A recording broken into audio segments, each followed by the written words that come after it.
Safi, karibu tena mtazamaji, hapa ni Bonita Media na kama kawaida kwa majina naitwa Boniface Owino. Kuna jambo fulani hapa ambalo najua linapea watu pressure. Ni pressure juu ya pressure mtazamaji.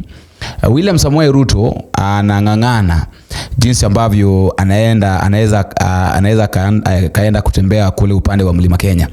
Na jana kulikuwa na mkutano pale State House. Nimeona picha kadha wa kadha kama hizi. Viongozi wa Mlima Kenya haswa wale wabunge ambao wabunge wa MC wale ambao wanamsupport William Samoei Ruto. Wale alikuwa pale State House.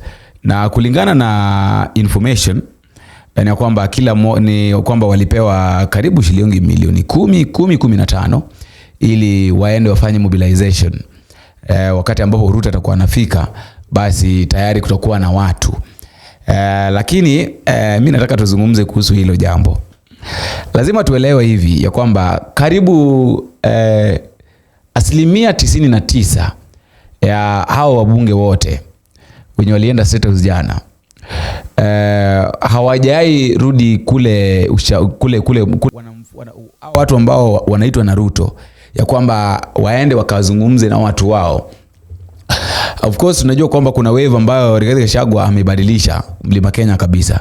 Kuna wave fulani ambayo Rigathi Gachagua amebadilisha na inajulikana sasa hivi ya kwamba karibu Mlima Kenya yote haimpendi William Samoei Ruto. Sasa sijui ni mtindo gani ama sijui ni criteria gani William Ruto anaenda kutumia ili abadilishe hizi vitu zote, ili abadilishe hii game ingiane jinsi ambavyo pengine yeye mwenyewe anataka, sielewi. Pengine tutaomba Mungu tuangalie jinsi ambavyo itakuwa. Lakini mimi kitu ambacho nakijua ni kwamba itakuwa vigumu. Hata Ruto mwenyewe anaogopa kwenda Mlima Kenya kwa sababu anajua vizuri akienda kutakuwa kubaya. Na kitu ambacho kimenibamba ni kwamba licha watu wote kwenda wao viongozi wa Mlima Kenya, Ndini Nyoro hajakanyaga. Ndini Nyoro amesema kwamba hao ni mambo ambayo siwezi nikaenda kote. Yani I can't attend those kind of meetings. Kwa sababu wanajua kwanza vizuri tu ni kumobilize, naenda muende mobilize watu. Hata kama mimi Ndini Nyoro siwezi nikaenda kwa na ile madharau ambayo nilionyeshwa, siwezi nikaenda. Siwezi nikaenda. Sasa hawa viongozi ambao wanafikiria, unajua hawa viongozi ufikiria ama udhania ya kwamba hao ndio wanatosha. Ushaelewa? Maana kwamba hao ndio wanatosha, kwamba kama sio hao basi hakuna mtu yote ambaye anapaswa kuongoza. Jambo lingine mtazamaji, kuna kitu fulani hapa ambalo Professor Fred Ogula ako nacho ambacho ningependa usikize hadi mwisho mtazamaji, alafu niambie maoni yako kwenye sehemu ya maoni. Ladies and gentlemen, let me explain to you why poverty is the common factor in Kenya. It is not because this is just an evil that has fallen from heaven, but the government of Kenya, under His Excellency President William Ruto, are doing what is called poverty-enhancing policies intentionally so that they can keep Kenyans poor. They know that the life of a butterfly starts from a larva, you become a pupa, and then become an adult butterfly. But their policy is to ensure that you do not pass through the pupa stage. Because if you cannot pay your bills in life, if you can't feed your family, if you can't take your children to school, if you cannot guarantee your family of healthcare, are you really an adult? Because an adult is someone who should be able to keep the responsibilities. Are you an adult man? An adult man should pay his bills. An adult woman should be able to live a life of security and choose to marry somebody they want. Not because of poverty, but choose to marry somebody because they are in love and they live in freedom. Because you cannot live in freedom if you can't take care of yourself, that somebody is else taking care of you. So let me explain to you what I mean by poverty-enhancing policies. All the workers in Kenya are heavily taxed. No sanctity of any payslip in Kenya. The state has captured Kenyans' payslip. So as alternative leadership, we shall return payslip back to Kenyans when you take over government. The second one, all teachers, lecturers, associate professors, and full professors are poorly paid in Kenya. So even if you do education to liberate your education cannot be able to get you out of poverty. The universities are suffering at the weight of pending bills. The government has no budget allocation for research. Imagine you're a professor in the university and there's no research for you, yet you're competing with the universities of Harvard, where research is the largest allocation to the university. This gives Kenyan economy no room for knowledge-based economy, which is what is the real thing. As alternative government, we shall do as China did. Allocate at least 5% of shareable revenue to research and development so that we can actually break into knowledge economy, which is the new things of these days. Number 3, all healthcare professionals are poorly paid. No funds are allocated for retooling, for research, and continuous improvement. As alternative government, we shall emphasize how healthcare professionals can work and enjoy their career, rather than working in suffering conditions, always on the street. Since I was born, doctors have gone on strike at least 8 times a year.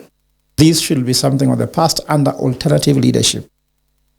All security and armed forces are poorly paid.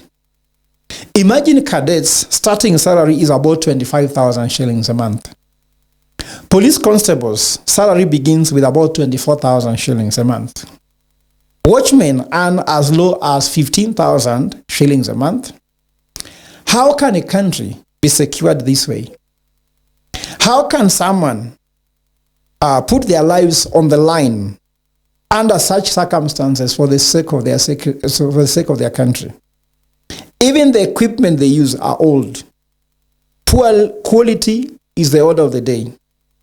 And they are not under any continuous maintenance, which is risking the lives of the officers. Because sometimes I see police vehicles stalling. Even during Mandamano, when we're on the street, some of those vehicles stall on the streets. And that's why even the Gen Zs were able to storm them. These are happening since the president is taking money from the development basket and putting that money into political basket, where politicians now live large, they live well. The best job to have in this country is the job of being a politician. Even entrepreneurship is not attractive. Corporate work is not easy, where even some people like MCS can demand 700% increment in salary in broad daylight. Our alternative leadership will review and cap expenditure of elected officials to at least to a maximum of 35% to the GDP. This will enable us to reducing the cost of running government by keeping the government of Kenya lean and clean. That's what we call alternative leadership. This will improve the living standards of caregivers, which includes teachers, health workers, security personnel. Kenyans do not wallow in poverty as if you have no option. Choose alternative leadership, because at the moment we have one government called fake government, Serikali Gushi, which is opposition plus government is not government. It's just like if you add a horse plus a donkey, you get a mule. A mule cannot produce anything. So the government of Kenya currently, where we have a horse plus a donkey is a mule that cannot produce anything. And if you're waiting for forever. And for us, we are talking about alternative leadership. Alternative leadership will look at alternative ways of generating income, not just rely on taxation and debt. We are going to do a productive economy. We are going to focus on the productive side of the economy, supply side of the economy, which will build the economy that will give you low inflation, low exchange rate, and also low exchange rate, low inflation, and everything else will actually work. The economy can be managed scientifically, not by guesswork the way William Ruto is managing it. Thank you.